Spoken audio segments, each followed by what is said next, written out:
Hola gente, ¿cómo están? Espero que bien. Bueno, en esta ocasión nos entró al taller varios equipos, así que bueno, voy a comenzar con un diagnóstico aplicando la lógica electrónica, ¿sí? Como para que vayan viendo, como les había comentado en videos anteriores, ¿sí? Cómo realizamos los diferentes diagnósticos según cómo responde el equipo, ¿sí? En esta ocasión, bueno, nos llegó esta Iron 100 de la marca Lustov. Y bueno, vamos a ver cómo reacciona cuando lo conectamos a la línea de 220. ¿Sí? Siempre tengan en cuenta que vamos a conectar en nuestro foco serie. Voy a verificar, el equipo está apagado y lo voy a enchufar para ver qué hace. Está. Ahora lo voy a activar y vamos a prestar atención al foco, ¿sí? Dependiendo de qué hace el foco, yo puedo tener una interpretación de lo que pasa dentro del equipo sin desarmar el equipo, justamente. Bien, en esta ocasión el equipo arranca, ¿sí? Yo en esta ocasión yo no tengo idea, o sea, no.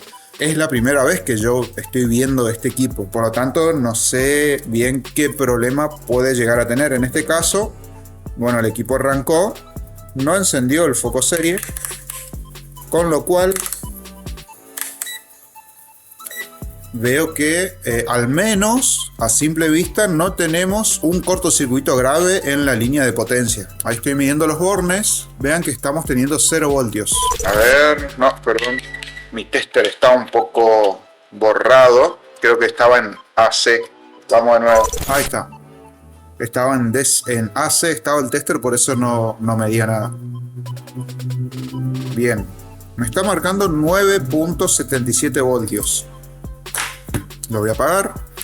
Vean qué curioso, porque en uno de los equipos que ya habíamos revisado anteriormente aparecían números similares en la salida.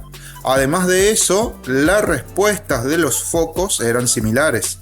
¿Sí? El equipo arrancaba, no tenía un consumo elevado y no emitía tensión en la salida de bornes, con lo cual a mí me da a pensar a que puede ser, por ejemplo, cortocircuito en los diodos Schottky de potencia, puede ser falla en la etapa de control, como puede ser falla en los drivers, o inclusive puede llegar a ser transistor IGBT abiertos. ¿Está? Vean que es poco común que los transistores IGBT estén abiertos, ¿sí? Por lo general entran en corto. Pero bueno, ahora lo que vamos a hacer una medición como para tener una idea.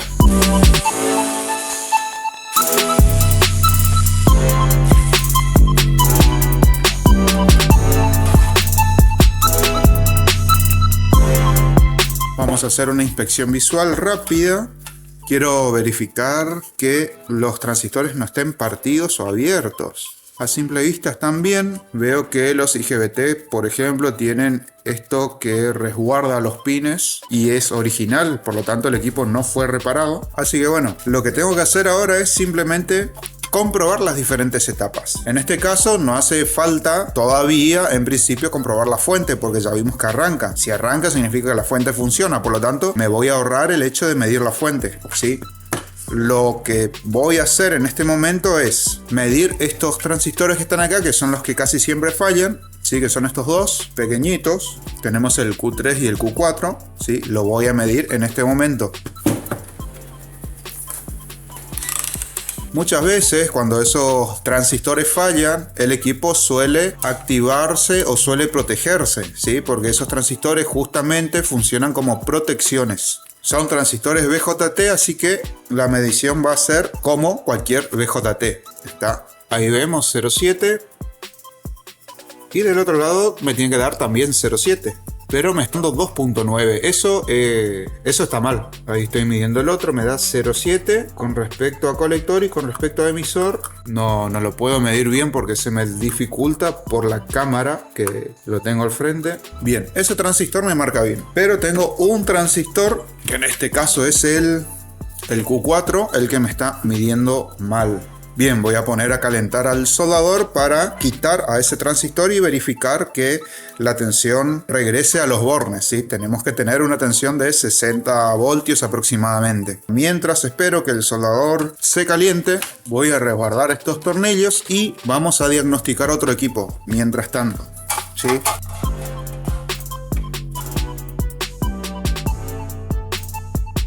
Bien amigos, acá tenemos una soldadora Niwa, tenemos una TIG aparentemente, así me la trajeron, por lo tanto ustedes están viendo que acá no hay nada prearmado. Yo les quiero mostrar cómo se hacen los diagnósticos en el taller. Bien, lo que hice fue quitarle el cable de masa porque yo no voy a soldar. De hecho, lo que voy a hacer es, en este momento voy a enchufar el equipo y voy a verificar a ver cómo reacciona. ¿Sí? Quiero saber si los focos se encienden, si se encienden levemente, si el equipo arranca, si hay alguna especie de explosión, si arranca y me da arco, ¿sí? Necesito ver, entender qué es lo que hace el equipo, como para tener una idea antes de verificar el circuito. Allá están los focos. Lo que voy a hacer ahora es encender el equipo y vamos a ver cómo reacciona. Ok, vean. Encendí la llave, los focos no se encendieron en ningún momento, el equipo tampoco encendió. Está utilizando la lógica electrónica, lo que me dice la propia lógica es que no hubo intensidad de corriente en los cables, por ese motivo los focos no encendieron. Por un lado eso es bueno porque existe una gran posibilidad de que no exista un cortocircuito en el equipo, está, porque no hay consumo, los focos me están diciendo que no hay consumo, entonces hay esperanza de que el equipo no esté en corto, está. Sin embargo, hay excepciones. ¿Cuál es esa excepción? El tema es que estos equipos, los equipos inverter, por lo general tienen un circuito de precarga, ¿sí? Eso significa que tenemos una línea que la línea de 220 ingresa al equipo, pasa por una resistencia de tipo PTC, por ejemplo, o en algunos casos pasa por una resistencia de carbón, una resistencia fija, y es una resistencia de 400 ohms aproximadamente. Eso se utiliza para cargar a los capacitores, ¿está? Y de ahí en más va a la etapa de potencia. Una vez que los capacitores se cargan, la fuente interna arranca y ahí habilita un relé, y ese relé lo que hace es puentear a esta resistencia. En ese momento la resistencia de 400 ohmios pasa a ser puenteada por medio del relé. Este circuito es la precarga. ¿Está? Esto ya lo conocen, ustedes pueden buscar información de la precarga de condensadores o cómo es el circuito de precarga y hay un montón de información.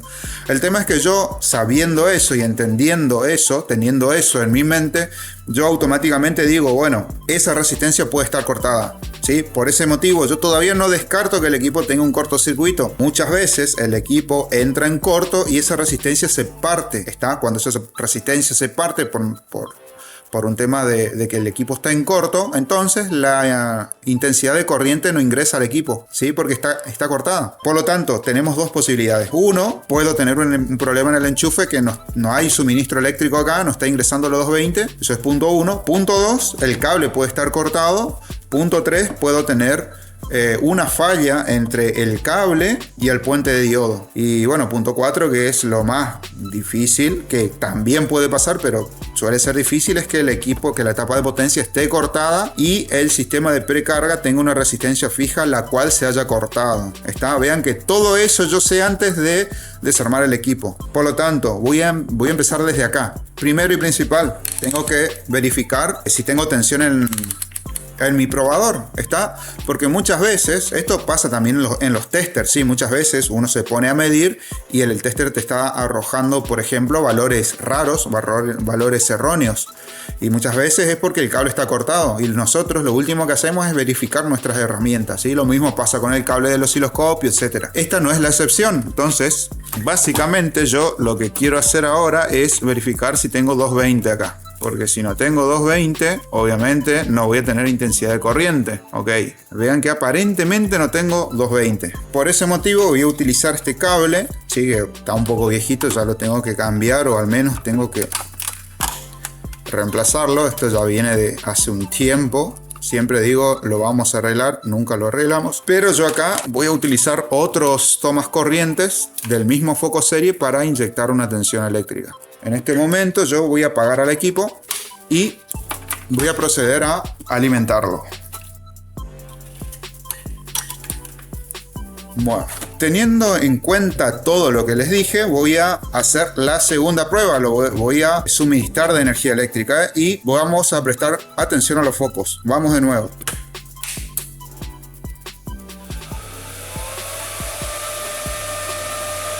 Ok. El equipo arrancó. Bien.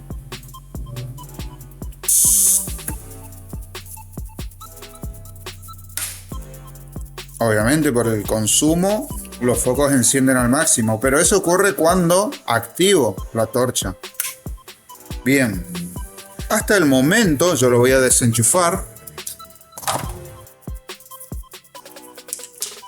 Lo voy a desarmar. Hasta el momento les puedo decir que aparentemente está todo bastante bien. Por lo tanto vamos a tener que desenchufar el equipo.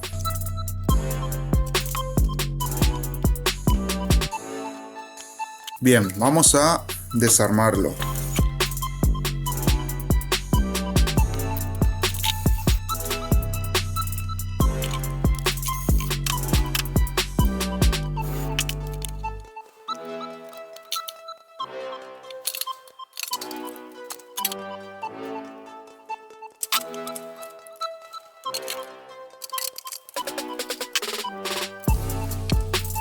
Bien amigos, acá entonces tenemos a nuestra soldadora. Vean lo que es, espectacular. Tiene una circuitería hermosa.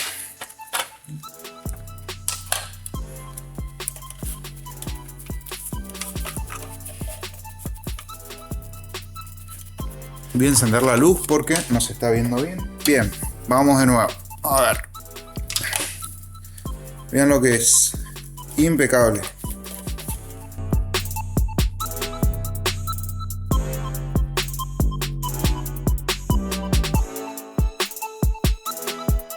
Tenemos ahí la placa de potencia que tiene los IGBT, también tiene diodos rectificadores, ¿sí? De este lado tenemos la placa de alterna, perdón, de este lado acá hay diodos en la parte de abajo. Acá en la parte de abajo hay todos diodos, acá en la parte de arriba también.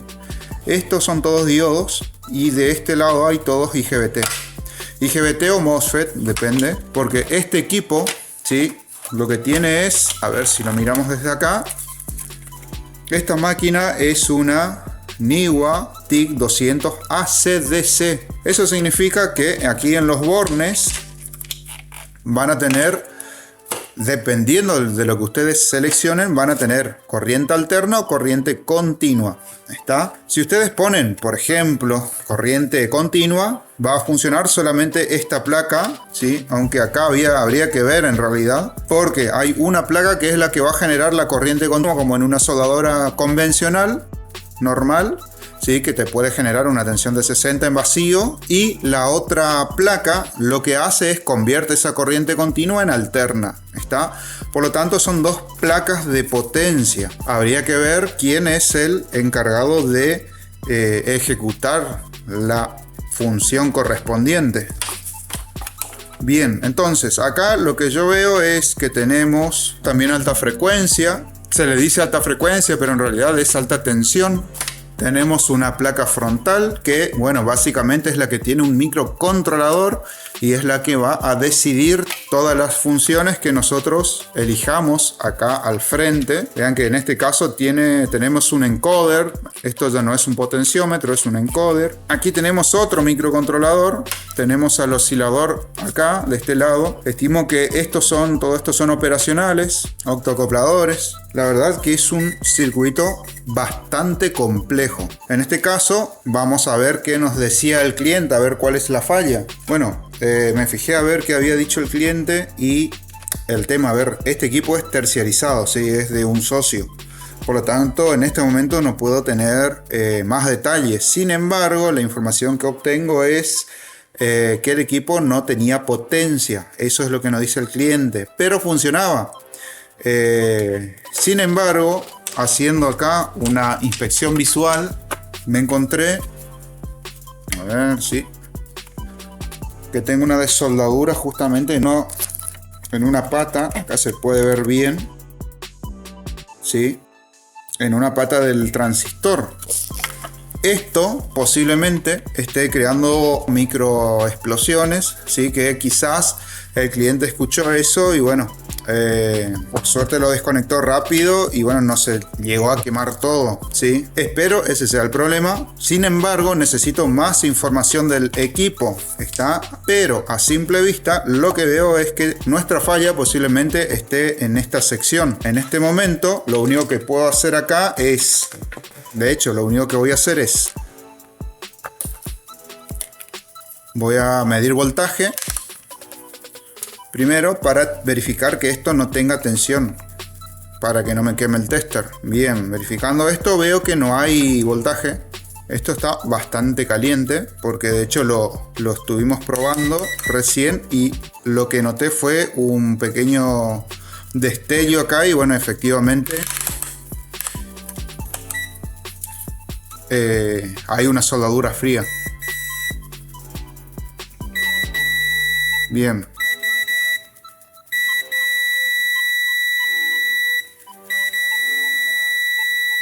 Bien, gente, acá tenemos nuestro problema. Acá hay un cortocircuito. Vean.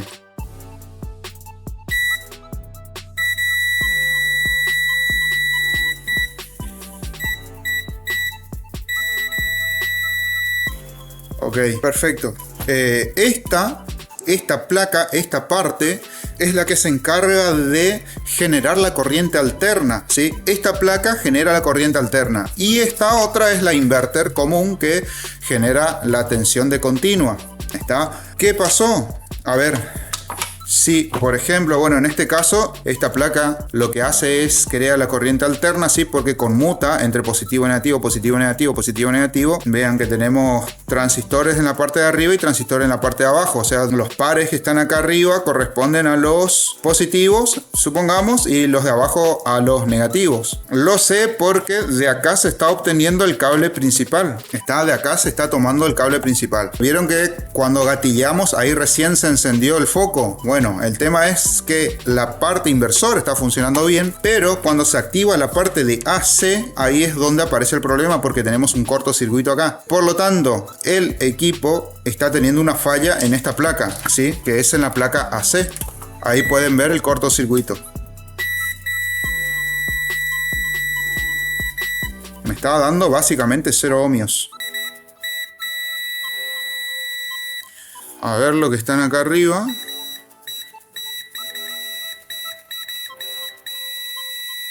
Arriba también me está dando un valor muy bajo. Bueno, en definitiva, diagnóstico para la placa, diagnóstico para este equipo.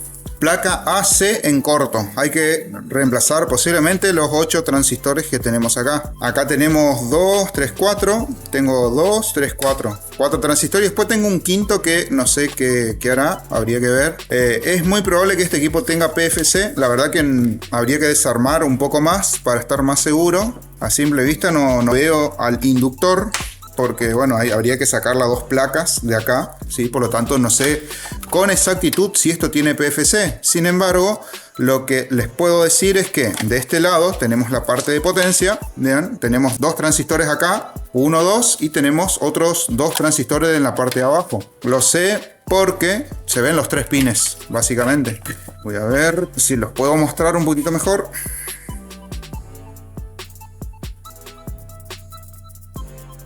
A ver si ahí pueden ver los 3 pines.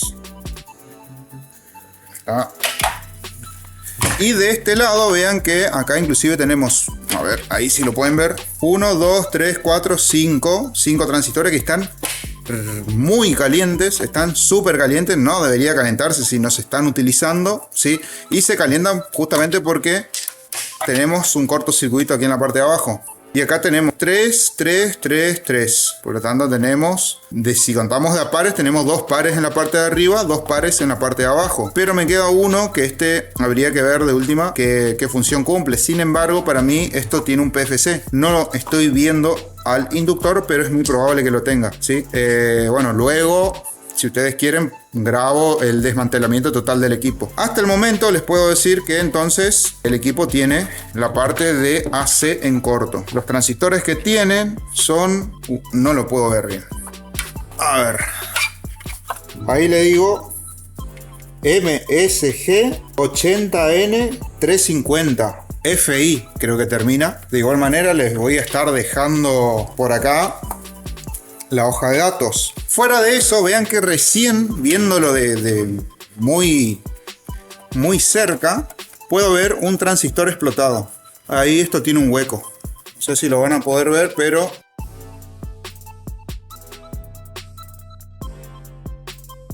este transistor está explotado. Bien, gente, entonces ya sabemos, el equipo aparentemente funciona todo bien, todo de manera correcta, o sea, hace todo el proceso. Sin embargo, tenemos un problema acá en la placa de AC, con lo cual voy a tener que cotizar el costo de los transistores más costo de mano de obra y reparación. ¿Está? Así que bueno, ya sabemos cuál es el problema del equipo.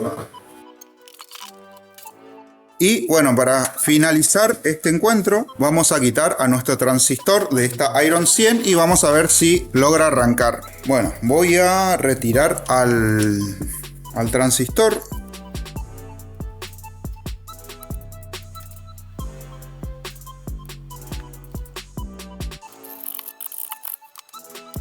Hola amigos, bueno, vamos a parar un poquito acá la grabación y les quiero comentar lo siguiente. En el video estoy explicando un problema entre dos transistores. Básicamente estoy hablando del Q3 y el Q4. Para que se entienda de qué estoy hablando, les quiero diagramar lo siguiente. En videos anteriores les dije que lo ideal es que estudien a este chip. Este es un oscilador. Básicamente hago referencia al pin que se llama SS.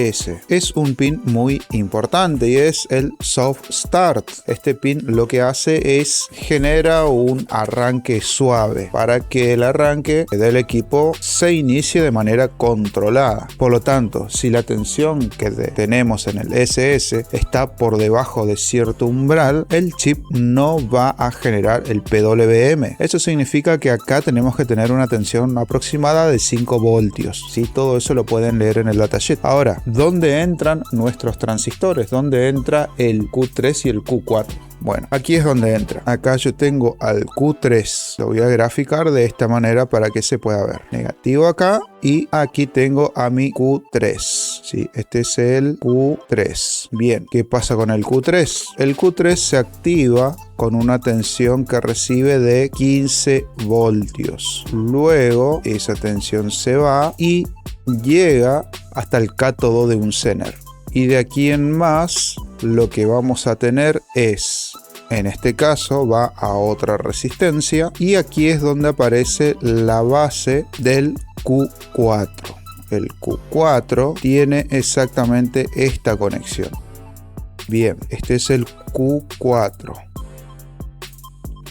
Y bueno, esto en sí va a un operacional y luego bueno va a otros circuitos. ¿Sí?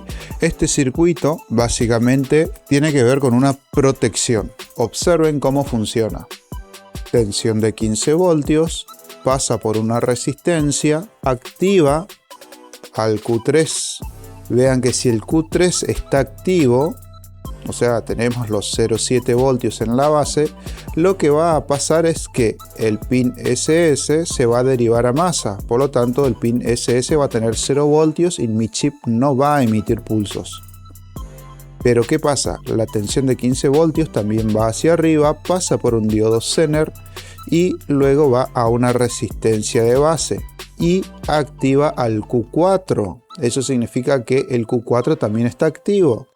¿Qué pasa? Resulta que los 16 voltios que pasa por la base, esta resistencia de base, en realidad no llega al Q3, ¿sí? Lo que sucede es que se escapa por colector hacia emisor por medio del Q4. De esa manera, el Q4 lo que hace es sostiene a una tensión cercana a 0 a la base del Q3. ¿Sí? Por ese motivo, el Q3 está desactivado, está abierto. Entonces el SS, que bueno, esto va a otro circuito por allá, que tiene que ver también con protecciones, pero el hecho de que Q3 no esté activo, lo que sugiere es que el SS quede en estado alto, porque no se escapa hacia tierra gracias a que el Q3 está desactivado. ¿Se entiende? Todo eso sucede cuando el Q4 está activo. De igual manera, acá me está faltando un diodo más. A ver, vamos a poner a mi diodo. Bien, ahora sí. Me faltó ese pequeño diodo. Ahora sí. Este operacional tiene que estar en estado alto. Si está en estado alto, la tensión no va a cancelar a la tensión de esta base, ¿sí? O sea, 15 voltios pasa por la resistencia, pasa por este Zener, y si acá tengo positivo y de este lado también tengo positivo, de esa manera no se cancela. Eso significa que acá esto va a estar en positivo. Pasa por la resistencia de base y acá obtenemos los 0,7 que el transistor necesita para saturarse. El transistor se satura y conecta colector con emisor tirando a 0 la base del Q3.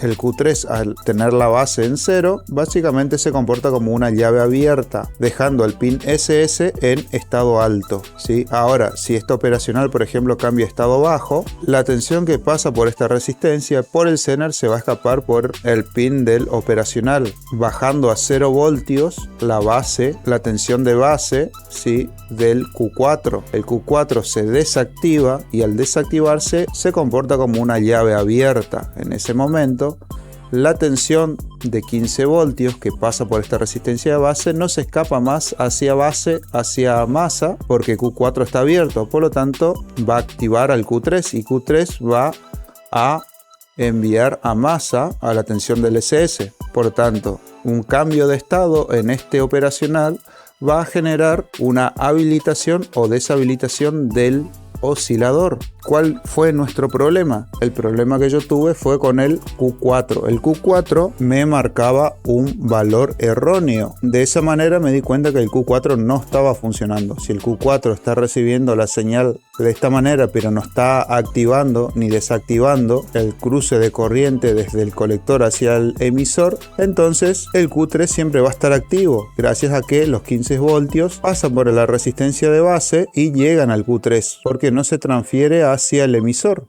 ya que el Q4 está dañado. De esa manera el Q3 queda activo enviando al SS a masa. Lo que yo hice ahora es quitar al Q4 y probar al equipo, y obviamente sin el Q4 el Q3 va a seguir activo. ¿Se entiende? De última, pausen el video y analicen, procesen esta información. Por ese motivo, al quitar este transistor, el Q3 permanecía activo. Eso significa que el Q3 sí funciona y el que estaba dañado era el Q4. Para recuperar la tensión en el SS, tuve que quitar al Q3. De esa manera, al quitar a este transistor, recuperé la tensión en el SS y el chip empezó a emitir pulsos, elevando la tensión en los bornes a 60 voltios.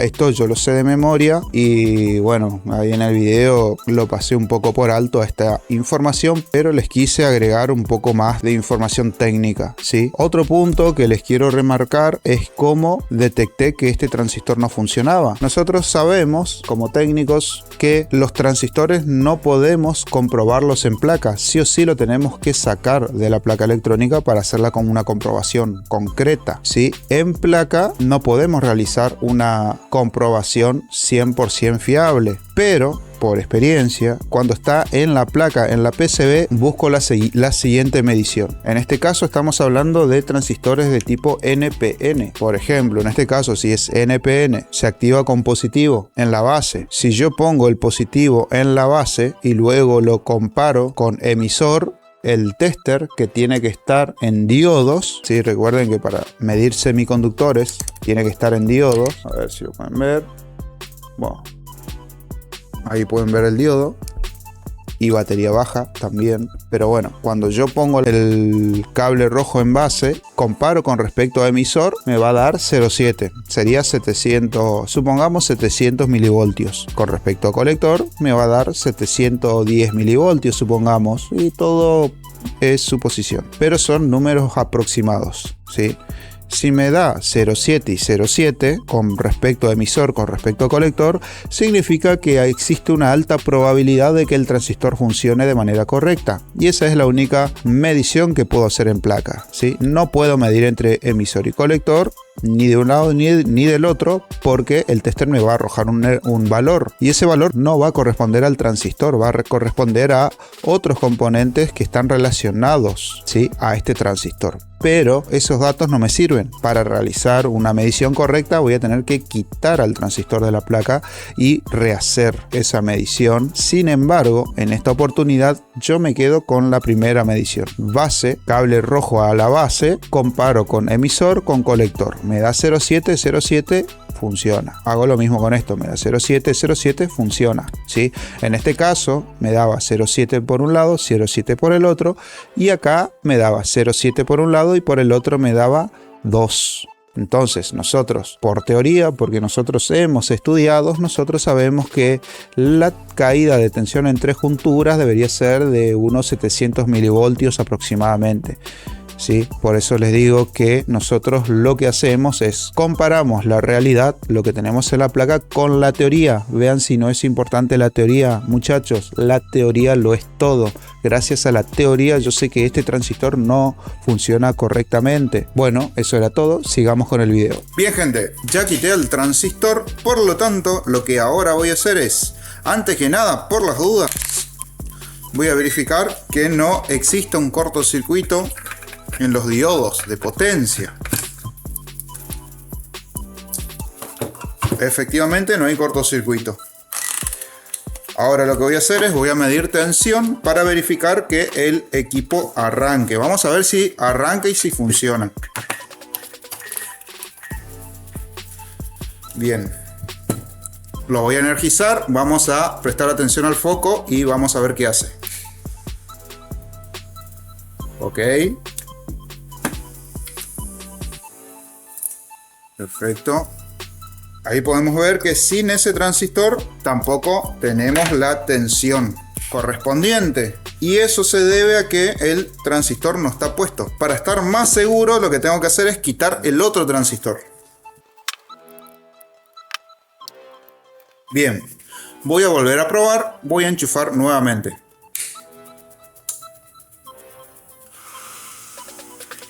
Perfecto. Voy a probar tensión. Ok, vean.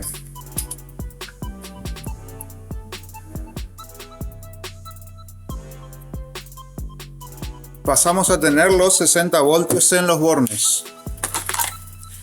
El problema básicamente fue que este transistor estaba en corto. No está en corto, sino que no está funcionando, está abierto. Está bien, ojo, esto lo supe porque, bueno, llevamos muchos años trabajando con estos equipos y al principio nos llevó un tiempo encontrar esta falla, ¿sí? Pero ¿qué pasa?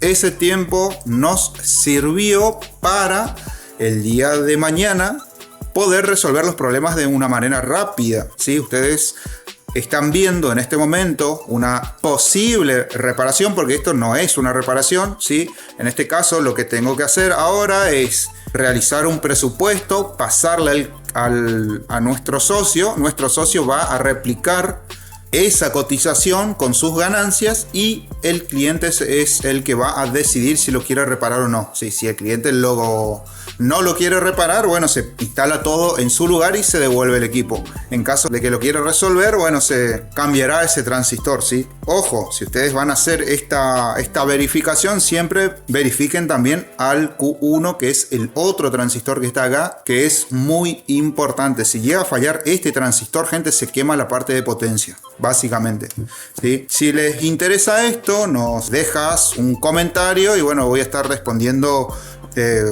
alguna consulta o duda que ustedes tengan, ¿sí? Dudas técnicas. Así que bueno, gente, esto que les mostré, vean que es uno de los tantos diagnósticos que se pueden hacer en un equipo. ¿Está? Por eso es importante entender la lógica siempre de los equipos, porque si tenemos que analizar cada uno de los problemas, imagínense, o sea, tenemos un montón enorme de problemas, o sea, nunca voy a terminar de explicar, por ejemplo, los circuitos, ¿sí? Siempre tienen que entender la lógica. En este caso, ¿sí? En el caso de la soldadora inverter, siempre vamos a tener, por ejemplo, entrada de suministro, entrada de 220, luego tenemos rectificación. Después de la rectificación vamos a ir a la etapa de potencia, ¿sí? A la etapa de potencia y además a la fuente de alimentación. La fuente de alimentación arranca, habilita la precarga, además de eso, habilita también o energiza toda la parte de control. La parte de control arranca. La parte de control lo que va a hacer, va a generar un PWM, que esos PWM se va a replicar a la parte de potencia por medio de drivers. Obviamente esa conmutación es para el transformador de potencia, que en este caso es, vean lo pequeño que es este pequeño transformador que va a recibir el PWM con una tensión máxima de 310 voltios. En su secundario va a recibir una tensión, bueno, en este caso de 60 voltios en vacío, ¿sí? Que va a ser rectificado por los diodos que tenemos acá, diodos Schottky de potencia, ¿sí? Que tenemos en este equipo. Según el fabricante, nos dice que estos diodos no llevan pasta térmica. No sé si alguien sabe el porqué de esa decisión por medio del fabricante original. Nos deja en los comentarios, porque ya ha pasado casos de que nosotros hemos puesto pasta térmica a los diodos Schottky y el equipo se termina quemando, o sea, los diodos se terminan quemando con la pasta térmica puesta. Sin embargo, los fabricantes nos dicen que en este tipo de modelo, no en todos, ¿sí? O sea, acá tengan en cuenta que se van a encontrar con distintos fabricantes, ¿sí? En este caso nos dicen que los diodos Schottky funcionan mejor sin pasta térmica. Ustedes me dicen si escucharon algo parecido o si trabajan con alguna marca en específico que les digan que los Schottky no llevan pasta térmica. Para mí eso es muy raro, pero realmente funciona así de esta manera. En este caso, obviamente los transistores sí o sí llevan pasta térmica. Fuera de eso tenemos otra etapa, que es la etapa de sensado, que también suele fallar y yo ya les hablé en videos anteriores. Así que bueno, gente, díganme ustedes cuánto cobrarían una reparación de estas características. Este equipo no está más de $60 como mucho. ¿Cuánto ustedes cobrarían esta reparación? Leo sus comentarios y bueno, me escriben si quieren más contenidos de estas características. Nos vemos hasta entonces.